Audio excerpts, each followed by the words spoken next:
What is your view of the more than 3 unrelated rule? And do you support the expansion of the rule to any other areas of Greenville? Okay. In 2004, I chaired the Neighborhood Preservation Task Force, appointed by the City Council. Now, we weren't specifically focused on the 3 unrelated rule, but that was an issue that had been decided by the council as an ordinance in 1981. So in 2004, what we were focused on were the landlords. This was 15 people in the city. Basically, all of us owned property, and they wanted us to discuss among ourselves and make some recommendations back to council about how we can maintain the quality of the neighborhoods. And we're talking about specifically single-family neighborhoods, because particularly over in the Truna area, across the street from East Carolina University, there were some concerns that rental houses were not being maintained. A lot of those houses were owned by LLCs and people outside of the city. So that's what our focus was mainly, to try to come up with a way to improve that.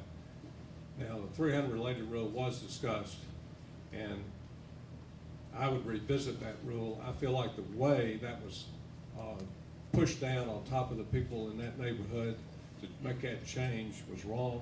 It was forced on them, and I don't think that I would not want to see that replicated throughout the city. And that's, I understand, you know, the mayor has said that he would, you know, it's a model for the rest of the city. I don't think any of us want more people unrelated living across the street from us in our houses. I want to preserve the neighborhoods. I'm all for home ownership.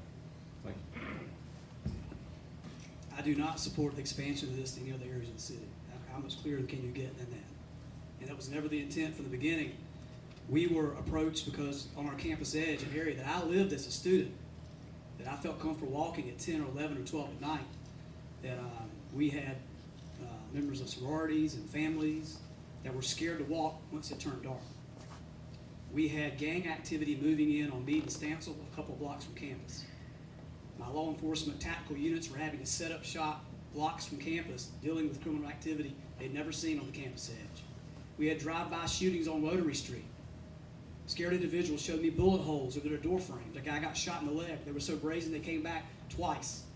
And in terms of does the neighborhood support this, this is the entire neighborhood. Every red house indicates a house that signed in favor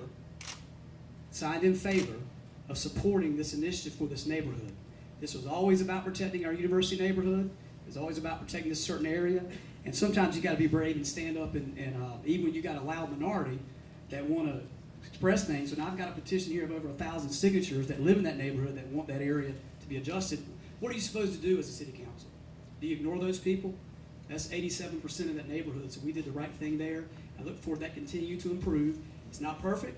No plan is ever perfect, but there's 70 neighborhoods in the city. We spent a lot of time talking about one.